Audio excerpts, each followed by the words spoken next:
નમસ્કાર મિત્રો, આજે આપણે નિર્જરા એકાદશી ક્યારે છે તેના વિશે વાત કરવા જઈ રહ્યા છીએ. જ્યેષ્ઠ માસના શુક્લ પક્ષની એકાદશી એટલે નિર્જળા એકાદશી, ભીમ એકાદશી અથવા તો ભીમી અગિયારસ જેને આપણે કહીએ છીએ. તે એકાદશી ક્યારે છે? આ એકાદશીનું શું મહત્વ છે? એકાદશીનું વ્રત કેવી રીતે કરવું? આ એકાદશી કેટલા સમય સુધી એટલે કે કેટલા કલાક સુધી કરવાનું છે?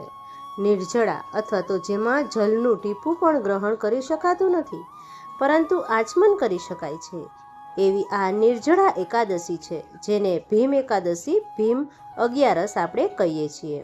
એટલા માટે કુંતી પુત્ર ભીમદેવે આ એકાદશી કરેલી હતી, કારણ કે તે કોઈ વ્રત કરી શકતા ન હતા. ત્યારે વ્યાસીએ તેમને આ આખા વર્ષમાં એક જ એકાદશીનું વ્રત છે, જે જ્યેષ્ઠ માસના શુક્લ પક્ષની એકાદશી એટલે કે નિર્જળા એકાદશી વ્રતને કરવાનું વિધાન બતાવેલું હતું.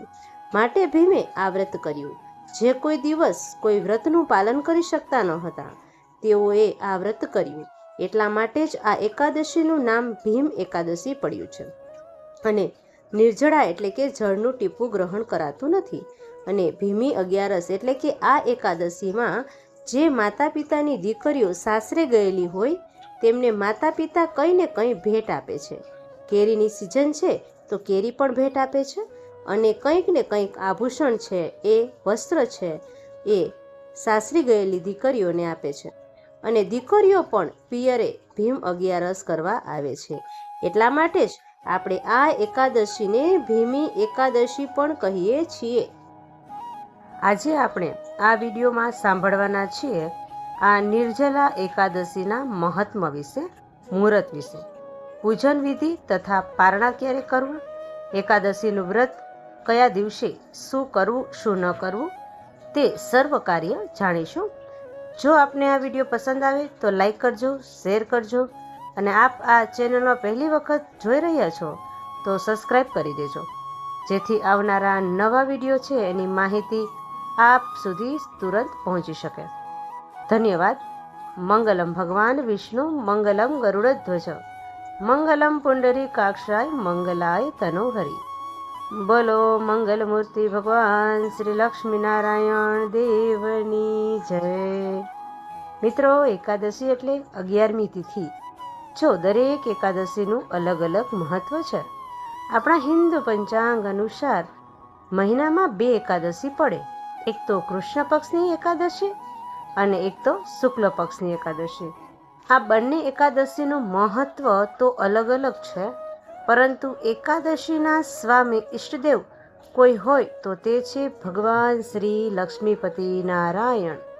કારણ કે જ્યારે સૃષ્ટિની રચના થઈ ને ત્યારે ત્રિદેવો જ આ સૃષ્ટિનું સંચાલન કરતા હતા.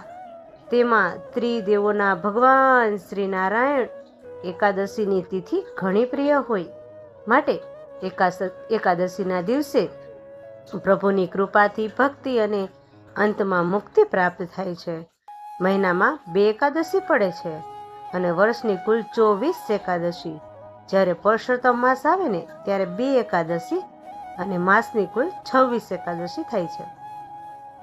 જો 26 એકાદશીનું વ્રત ન થાય તો દેવ ઉઠની એકાદશી કે દેવશરની એકાદશી અથવા તો નિર્જળા એકાદશીનું વ્રત પણ કરી શકાય છે, જેથી બધી જ એકાદશીનું પુણ્ય પ્રાપ્ત થાય. આ વ્રત ઘણું કઠણ છે.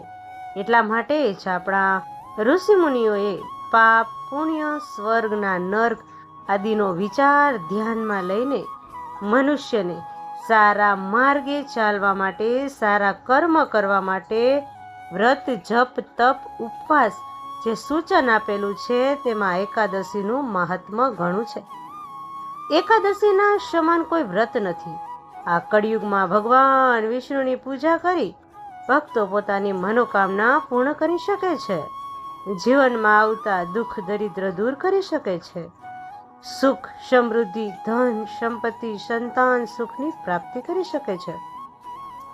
આપણા હિન્દુ પંચાંગ અનુસાર જ્યેષ્ઠ માસની આ શુક્લ પક્ષની એકાદશી નિર્જળા એકાદશી તિથિ પ્રારંભ થાય છે 5 અને 6 જૂન 2025ની મોડી રાત્રિએ અને 2 ને 15 મિનિટે જ્યાં તિથિ પૂર્ણ થાય છે. 7 જૂન 2025 વહેલી સવારે પરોઢીએ 4:50 ઉદયાતિથિ અનુસાર હંમેશા એકાદશીનું વ્રત કરવામાં આવે છે. એટલા માટે જ એકાદશીનું વ્રત આમ જોઈએ તો 6 જૂન 2025 શુક્રવારના દિવસે રાખવાનું રહેશે. જે ગૃહસ્થો માટે છે અને જે વૈષ્ણવો છે, વૈષ્ણવ સંપ્રદાયના લોકો છે, તેઓએ 7 જૂન 2025 શનિવારના દિવસે એકાદશીનું વ્રત છે એ રાખી શકે છે. જે એકાદશીથી યુક્ત બારસનું વ્રત પણ કહેવાય છે. જો કે સંપૂર્ણ એકાદશીનું વ્રત આપણે જોઈએ તો સૂર્યોદય સવારે થાય ત્યારથી જ બીજા સૂર્યોદય સુધી, બીજા દિવસ સુધી. તો એકાદશીની તિથિ છે મિત્રો, એ તારીખ 6 જૂન 2025ના દિવસે રહેશે. માટે એકાદશીનું વ્રત જે ભક્તોને જે રીતે યોગ્ય લાગે એ રીતે વ્રત કરી શકે છે. ઘણા ભક્તો 6 જૂને જ એકાદશીનું વ્રત કરશે. હવે આપણે મિત્રો જાણી લઈએ કે આ બંને એકાદશીનું જે ભક્તો છે વ્રત કરે છે તે પારણા ક્યારે કરે છે. જે ભક્તો 6 જૂન 2025ના દિવસે નિર્જળા એકાદશીનું વ્રત કરે છે તેઓ પારણા 7 જૂન 2025ના દિવસે બપોરના લગભગ 1:44 લઈ અને 4:30 સુધીમાં કરી શકે છે. તે નિર્જળા વ્રત 24 કલાકનું નહીં પરંતુ વધુ સમયનું થશે. જોકે નિર્જળા વ્રત 24 કલાકનું જ હોય છે. પારણામાં હરિવાસર સમાપ્ત થાય છે બપોરના 11:25 અને ત્યારબાદ એકાદશીના પારણા કરવા જોઈએ. જે ભક્તો 7 જૂન 2025ના દિવસે નિર્જળા એકાદશીનું વ્રત કરે છે તેઓ પારણા કરે છે 8 જૂન 2025ના દિવસે સવારે લગભગ 3:15 લઈ 3:30 સુધી. કારણ કે દ્વાદશી તિથિ ત્યારે સમાપ્ત થાય છે સવારે 7:20ની આસપાસ. ત્યારે અથવા તો એ પહેલાં જ એકાદશીના પારણા કરી લેવા જોઈએ. પછી આવશે પ્રદોષ વ્રત, જે તિથિ ભગવાન મહાદેવ છે એને ઘણી પ્રિય છે. પ્રદોષનું વ્રત જે ભક્તો કરે છે તેઓ તુલસી અને જળ લઈ અને પારણા કરે અને પ્રદોષના વ્રતનો સંકલ્પ કરે છે. આ દિવસે જ રવિ પ્રદોષ કહેવામાં આવે છે. આમાં એકાદશી 2 દિવસ પડે છે એટલે ઘણાને અસમંજસ જેવી સ્થિતિ મનમાં રહેશે. પરંતુ મનમાં એ એકાદશીનું વ્રત કરવું ત્યારે પંચાંગમાં આપણે વૃદ્ધિ તિથિ, ક્ષય તિથિ આવ્યા જ કરતી હોય છે. માટે આ જે વ્રત ઉપવાસ થાય છે તેમાં પણ આવી સ્થિતિ લાગુ પડી જાય છે. એટલા માટે જ આપણું મન માને જે આપણા આજુબાજુના લોકો કરતા હોય અથવા તો આજુબાજુમાં રહેલા મંદિરોમાં બ્રાહ્મણ દેવને પૂછી અને પણ આ વ્રત તમે કરી શકો છો. જેવી જેમની ઈચ્છા એ પ્રમાણે વ્રત કરવું જોઈએ. નિર્જળા એકાદશી ભગવાન શ્રી નારાયણને સમર્પિત છે. માટે આ દિવસે ભગવાન શ્રી હરિના મંત્ર જાપ કરી શકાય છે. ઓમ નમો નારાયણાય અથવા તો કોઈ પણ મંત્ર, વિષ્ણુ સહસ્ત્ર નામનો પાઠ કરી શકાય છે. ગીતાજીનો પાઠ કરી શકાય છે, સાંભળી શકાય છે. નિર્જળા વ્રત એટલે કે જેમાં જલનું ટીપું પણ ગ્રહણ કરાતું નથી. આખા વર્ષ દરમિયાન આ એક એકાદશી જ એટલી કઠણ એકાદશી છે, એને કઠિન એકાદશી પણ કહે છે, જે બધા જ ભક્તો કરી શકતા નથી. માટે સ્વાસ્થ્યનું અવશ્ય ધ્યાન રાખવું જોઈએ. જો સ્વાસ્થ્ય સારું હશે તો જ આ વ્રતનો તમે સંકલ્પ કરી શકશો. નહીતર ઉપવાસ ભક્તોના શરીર સાથે નથી આપતા અને છતાં પણ એકાદશીનું વ્રત કરવા માગે છે તેઓ એક ટાઈમ સાત્વિક ભોજન સાંજના સમયે લઈને પણ આ વ્રત કરી શકે છે. માટે અત્યારે સમય પ્રમાણે બધા જ નિર્ણય થાય છે. પહેલાના જમાનામાં શુદ્ધ ખોરાક હતો, સાત્વિકતા જળવાયેલી હતી, પરંતુ વાતાવરણમાં શુદ્ધિ હતી અને હવે આપણે જોવા નથી મળતી. માટે આપણે પહેલાના જમાનાનું જે વર્ષો પહેલાં આ એકાદશીનું મહાત્મ્ય કહેવામાં આવ્યું છે કે 4-5 હજાર વર્ષો પણ હોઈ શકે, ત્યારે જે સ્થિતિ હતી તે સ્થિતિ આપણે આજે એ પ્રમાણે કરી શકતા નથી. વ્રતનું પાલન એટલા માટે જ કોઈ પણ મનમાં દુઃખ ન લેવું. જે આપણાથી થાય એ આપણે હરિભક્તિમાં પસાર કરવું. દરેક યુગ જે 4 યુગ કહેવાયેલા છે સતયુગ, ત્રેતાયુગ, દ્વાપરયુગ અને કલયુગ, તેમાં દરેક યુગમાં અલગ અલગ મહાત્મય ભક્તિ સાધના માટે બતાવવામાં આવ્યું છે. જેમ કે સતયુગમાં ધ્યાન દ્વારા પ્રભુની પ્રાપ્તિ થઈ શકતી હતી. કોઈ મૂર્તિ પૂજા ન હતી, કોઈ ચિત્રજીની સેવા ન હતી. આપણે સૌ જાણીએ છીએ કે રામાયણ મહાભારત કાળમાં પણ આપણે આ ધ્યાનમાં બેઠેલા ઋષિઓના દર્શન કર્યા છે. માત્ર પરમપિતા પરમાત્માનું ધ્યાન કરવામાં આવતું હતું. એકાકાર ઓમકારનું જ ધ્યાન કરવામાં આવતું હતું. દ્વાપર યુગમાં પૂજા દ્વારા ભગવાનની સેવા પૂજા કરવામાં આવતી હતી અને ત્રેતા યુગમાં યજ્ઞ દ્વારા યજ્ઞમાં હોમ હોમીને સ્વાહાથી ભગવાનની ઈશ્વરની તૃપ્તિ કરવામાં આવતી હતી, જેથી ઈશ્વર આપણી મનોકામના પૂર્ણ કરે. આ રીતે વિધાન હતું અને અત્યારે કલયુગ છે. કલયુગમાં કહેવાનું છે, કલયુગ કેવલ નામાધાર માટે ભગવાન ઈશ્વરનું જે આપણા ઈષ્ટ દેવતા હોય તેમનું નામ સ્મરણ કરવા માત્રથી જ પાર ઉતરી જવાય છે. બાકી તો આપણા કર્મના લેખા જોખા પ્રમાણે ફળ પ્રાપ્ત થાય છે. જો આપણે સારા કર્મ કરીશું, પૂજા પાઠ નહીં કરીએ, વ્રત ઉપવાસ નહીં કરીએ તો પણ અંતે શુભ ગતિ જ થાય છે. કારણ કે કર્મનું વિધાન જ મનુષ્ય જીવન માટે ઘણું ઉત્તમ છે. કર્મ દ્વારા જ મનુષ્ય ઈશ્વર બની શકે છે. કર્મ દ્વારા જ મનુષ્ય રાક્ષસ પછી અસુર બની શકે છે. લંકાપતિ રાવણ બ્રાહ્મણ કુળમાં જન્મ્યા, છતાં કર્મને કારણે તેઓ અસુર કહેવાણા. ભક્ત પ્રહલાદ અસુર કુળમાં જન્મ્યા, પરંતુ કર્મો દ્વારા તે ભગવાનના ભક્ત કહેવાણા. એટલા માટે કર્મ જ ઉત્તમ સાધન છે. આમ જોઈએ તો નામ જપ ન થાય તો કર્મોને શુદ્ધ રાખીએ. કર્મો દ્વારા જ આપણે આપણી આત્માનું કલ્યાણ કરી શકીએ. લખીશું, ભગવાન શ્રી કૃષ્ણે ગીતાજીમાં કહ્યું છે ને કે હે અર્જુન, તું તારું કર્મ કર, યુદ્ધ કર. યુદ્ધ એટલા માટે કે અર્જુન ક્ષત્રિય હતા. ક્ષત્રિયોનો તો ધર્મ છે યુદ્ધ કરવું નહીં. યુદ્ધ એક બાજુ મૂકી સંન્યાસ ગ્રહણ કરી લેવું જોઈએ. ઈશ્વર તેમાં રાજી નથી. માટે આપણે જે પોસ્ટ ઈશ્વરે આપી છે તે જ આપણા માટે કર્મનું વિધાન. ઈશ્વરે નિર્મિત કરીને આપણને આ ધરતી લોક ઉપર મોકલ્યા છે મિત્રો. તે કર્મને શુદ્ધતાથી કરીએ. જે માતા પિતા છે તેઓ પોતાની ફરજ સારી રીતે તેમના સંતાન પ્રત્યે બજાવે છે. તે તેમના માતા પિતા પ્રત્યે અથવા તો જેમની જવાબદારી છે એ આપણે એની ફરજ સમજીએ છીએ અને બજાવીએ છીએ. શિક્ષકો છે, એન્જિનિયરો છે, કોઈ પણ પોસ્ટ ઉપર રાજ અધિકારીઓ છે, તે પોતપોતાની ફરજ બજાવે છે. તેમાં ઈશ્વર રાજી છે. પછી આપણે વ્રત જપ તપ ઉપવાસ ન કરીએ તો પણ અંતે શુભ ગતિ અવશ્ય જ થાય છે. તેવું જ શાસ્ત્રમાં પણ જણાવવામાં આવ્યું છે.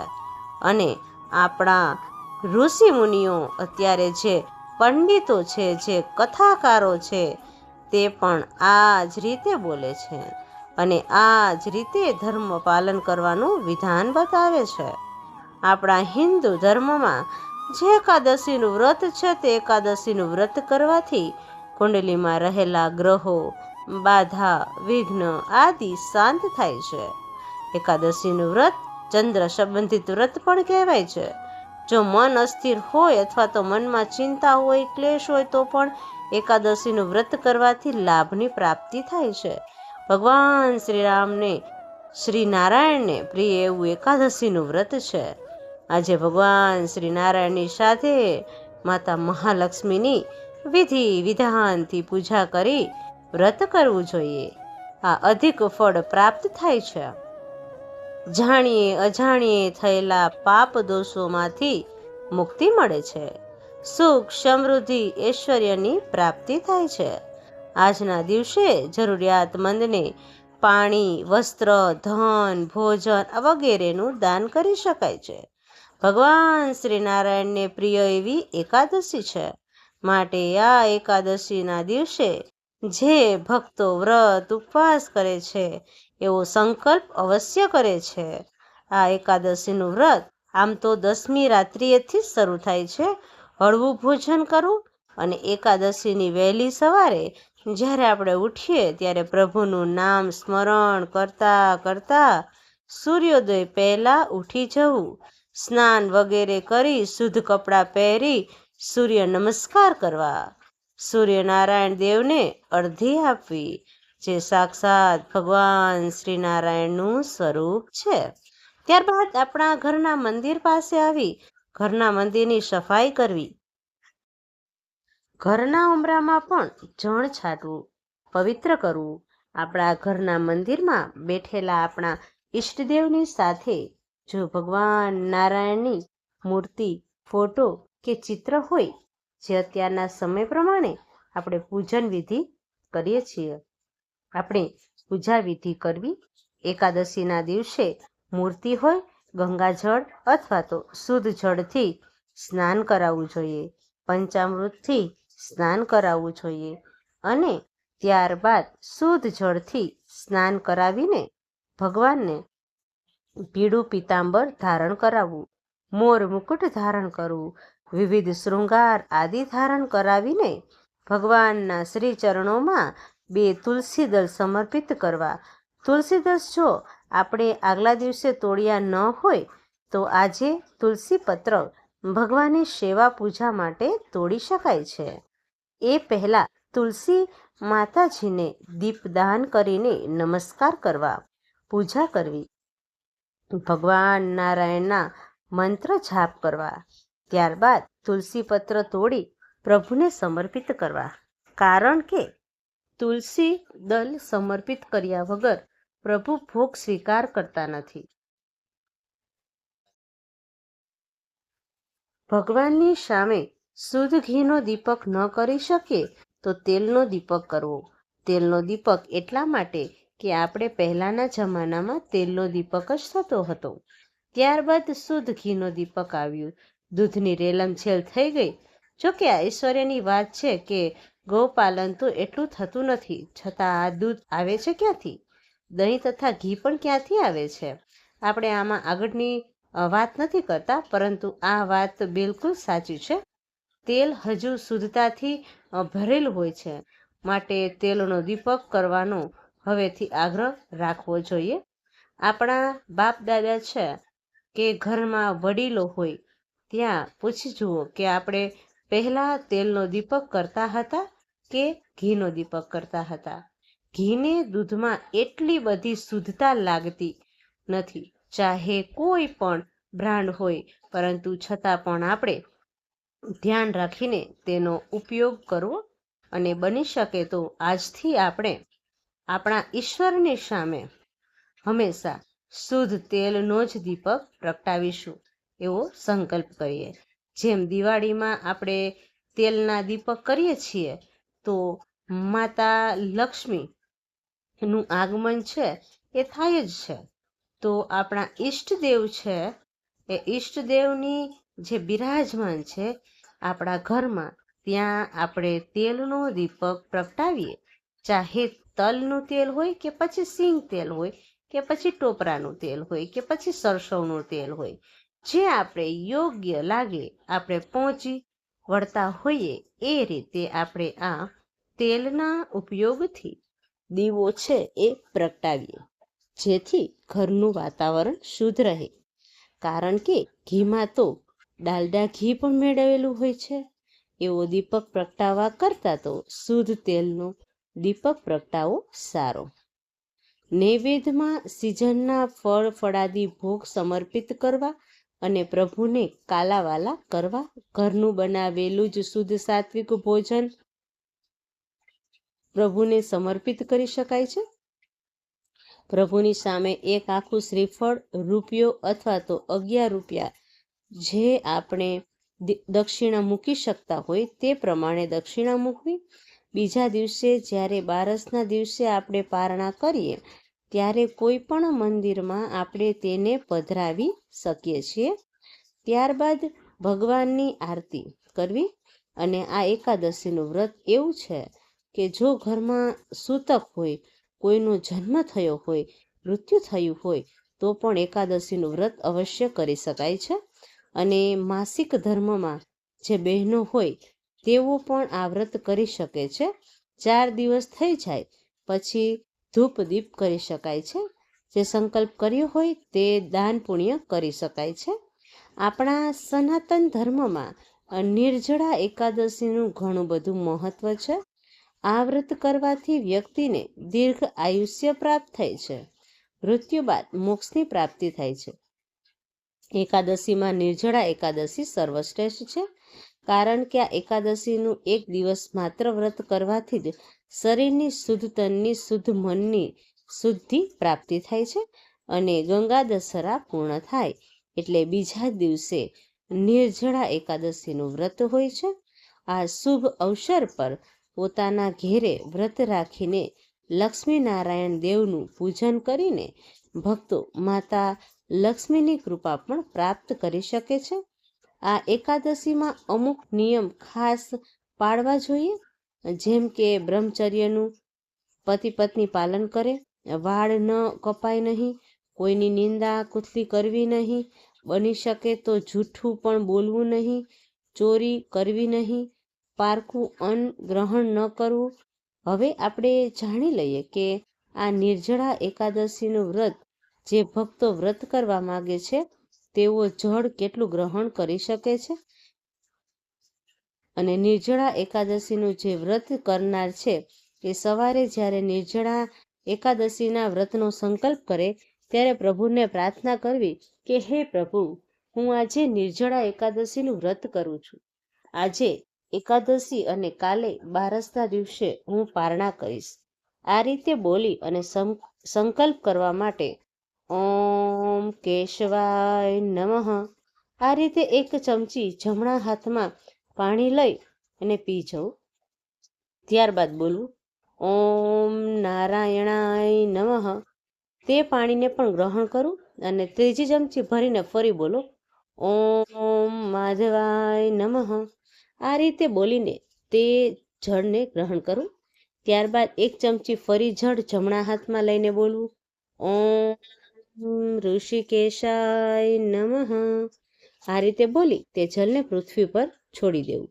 ત્યારબાદ જમણા હાથના અંગૂઠાથી જે મોંને લૂછી લેવું, કારણ કે આપણે જળ ગ્રહણ કર્યું છે ને 3 વખત 3 ચમચી તે લૂછી અને મંત્ર બોલવો જોઈએ. કયો મંત્ર છે? ઓમ ગોવિંદાય નમઃ. ત્યારબાદ પ્રભુનું પૂજન કરવું જોઈએ. સૂર્યનારાયણને અર્ઘ આપવું જોઈએ. પૂજન કરતી વખતે પૂજાની ચોકી આપણે અલગ પણ પાથરી શકીએ છીએ. ત્યાર પણ પ્રભુની શ્રી નારાયણ છે એનું પૂજન થઈ શકે છે. અને આપણા ઘરના મંદિરમાં પણ જે રીતે જેઓ આ પૂજા કરતા હોય એ રીતે તમે પૂજા કરી શકો છો. મિત્રો, મંત્ર ઉચ્ચારણ કરતા રહેવું જ જોઈએ. ધૂપ દીપ પુષ્પ નારિયેલ ચંદન મીઠાઈ તુલસી દલ પંચામૃત આ બધું પ્રભુને પૂજન કરવું જોઈએ. ત્યારબાદ પોતાની મનોકામના પણ કહી શકાય છે, અથવા તો પ્રભુ પાસે કંઈક માંગીને નહીં તો પણ પ્રભુ છે એ જે ભાવ છે એ પ્રમાણે આપણને કંઈક ને કંઈક આપતા જ રહે છે. સમય પ્રમાણે માગવાની જરૂર રહેતી નથી. શુભ અને સૌભાગ્યમાં પણ વૃદ્ધિ કરનાર આ વ્રત છે. માટે જે રીતે ભીમને આ વ્રત ફળ્યું એ જ રીતે આ વ્રત કરનારને પણ ફળે.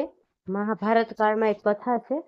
ગદાધારી ભીમને છોડી બધા પાંડુપુત્રો ત્યાં સુધી કુંતાજી અને દ્રૌપદીજી પણ એકાદશીનું વ્રત કરતા હતા, પરંતુ ભીમ આ વ્રત કરી શકતા ન હતા.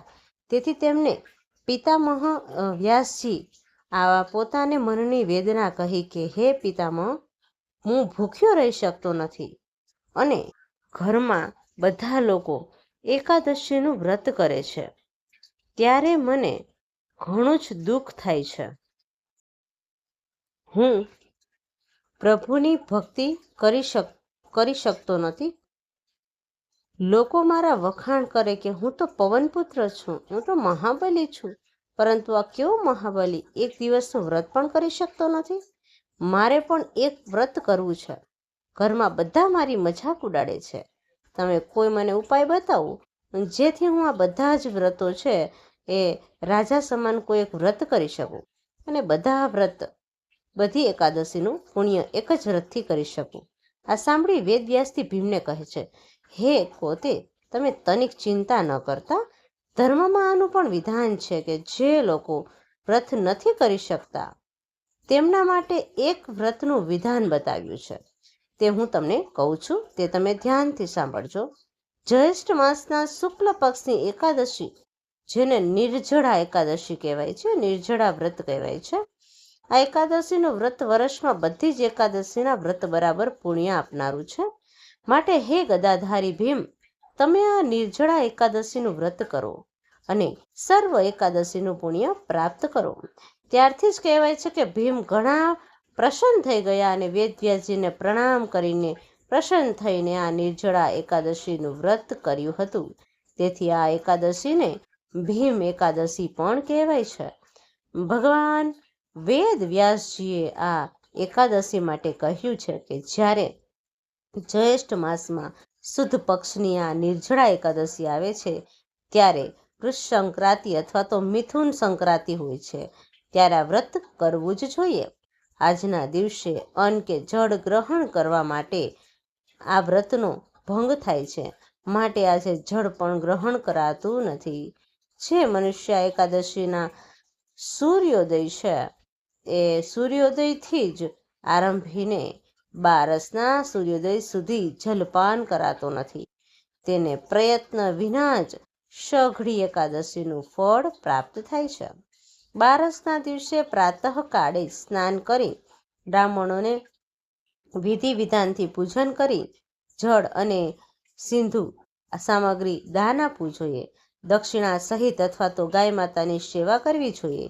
કીડિયારું પૂરવું જોઈએ.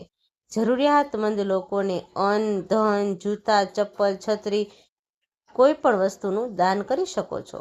જે આપણી શક્તિ હોય એ રીતે આપણે દાન કરવું જોઈએ. એકાદશીના વ્રતને પૂર્ણ કરવું જોઈએ.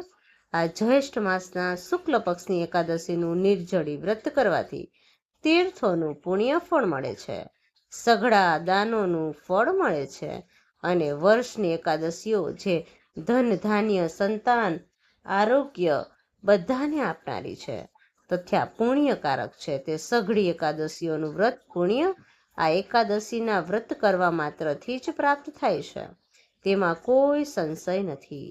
આ એકાદશીના દિવસે ઉપવાસ કરવાથી જન્મ અને મરણ, મોટા શરીરવાળા ભયંકર દંડ પાંસને ધારણ કરનારા કાળા પીળા યમના દૂતોના દર્શન થતા નથી, કિંતુ પીતાંબરધારી સુશોભિત આકૃતિવાળા શંખ ચક્ર ગદા પદ્મ ધારણ કરનારા વેગવાળા વિષ્ણુદૂતો આવે છે અને વૈકુંઠમાં લઈ જાય છે.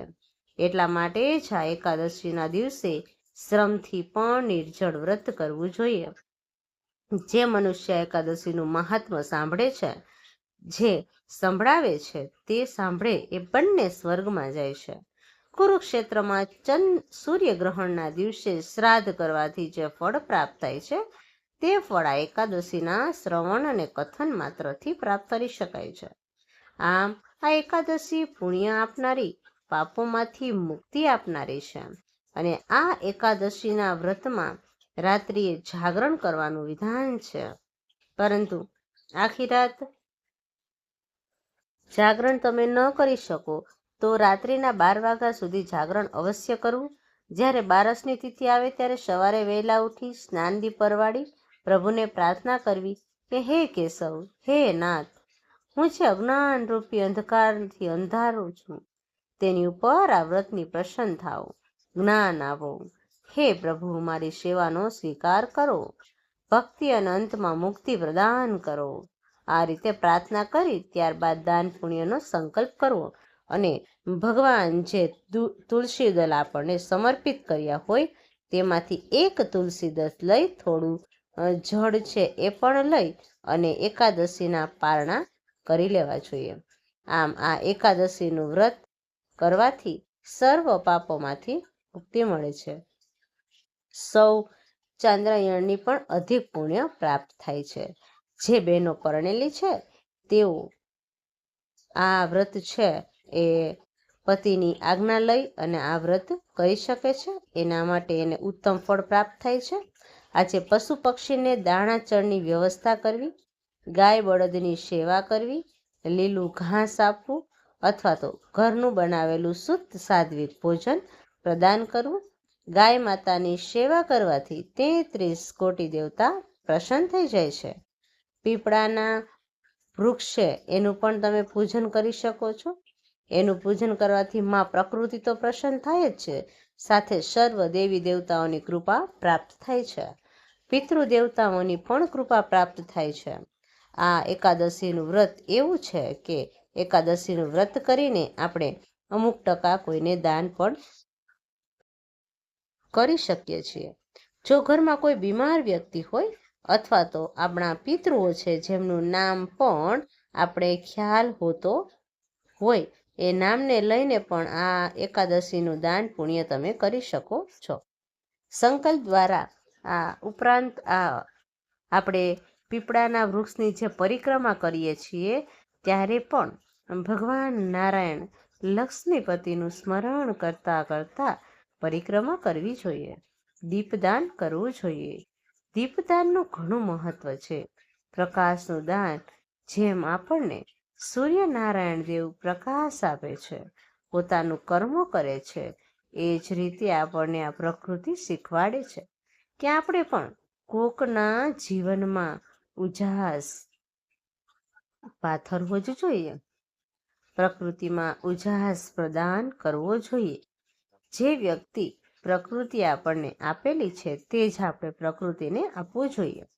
આપણું કંઈ નથી, કંઈ સાથે આવ્યું નથી અને સાથે લઈ જવાના પણ નથી. માત્ર વચ્ચેના ગાળામાં જ ધર્મશાળામાં જેમ આપણે રોકાઈએ છીએ એ રીતે જ આ પૃથ્વીલોક ઉપર રોકાઈને આપણા કર્મની ગતિ અનુસાર ફળ ભોગવીને ચાલ્યું જવાનું છે. માટે મોહ માયાને ત્યજી અંદરના તથા બહારના શત્રુઓ જે છે, હિત શત્રુઓ છે, તેને પણ આપણે પરાસ્ત કરવાના છે અને આપણે આપણા કર્તવ્ય દ્વારા પ્રભુની પ્રાપ્તિ કરવાની છે. આપણી આત્માનું કલ્યાણ કરવાનું છે. પતિ પત્ની, સંતાન, માતા પિતા, ભાઈ બહેન અને બીજા ઘણા સંબંધીઓ છે તે છૂટી જવાના છે અને આપણે એકલા આવ્યા અને એકલા જ જવાનું છે. વચ્ચેના ગાળામાં આપણે આપણી ફરજ બજાવવાની છે.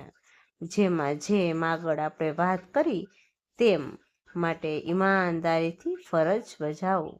પાપ શા માટે માથે લેવું, કોના માટે લેવું? જ્યારે છેલ્લા સમયે આ શરીર કણશે ત્યારે કોઈ આપણું કંઈ લેતું નથી. આપણે જ આપણી પીડાને સહન કરવી પડે છે. એટલી વાત યાદ રાખજો મિત્રો. માટે કર્મ છે એ સારા કરો, શુદ્ધ કરો, ધર્મમય જીવન જીવો. ના ખબર પડે તો શાસ્ત્રોને આપણા જીવનમાં વણી લઈએ અને આપણે સાચા રસ્તે ચાલીએ. ખોટાનો સાથ ન દઈએ. ખોટું મળે થોડાકમાં પણ આનંદિત રહીએ. સોરી થોડુંક મળે તો પણ એ આપણા હકનું નથી. જો આપણા હકનું હોય તો તેનાથી વધુ આનંદની વાત, સુખની વાત કોઈ નથી. માટે આ એકાદશી તે ભગવાન શ્રી નારાયણને પ્રિય એકાદશી છે. ભગવાન નારાયણ સત્યનારાયણ દેવ છે, જે ભક્તો ધર્મના માર્ગ ઉપર ચાલે છે તેની પ્રભુની કૃપા હંમેશા રહે છે, કોઈ પણ વ્રત જપ તપ કરી કે ન કરીએ. મિત્રો, મને આશા છે કે આપણે વિડીયો જરૂર પસંદ આવ્યો હશે. વિડીયો પસંદ આવ્યો હોય તો ઓમ નારાયણ લક્ષ્મીપતિ નારાયણ એવું જરૂર લખજો મિત્રો.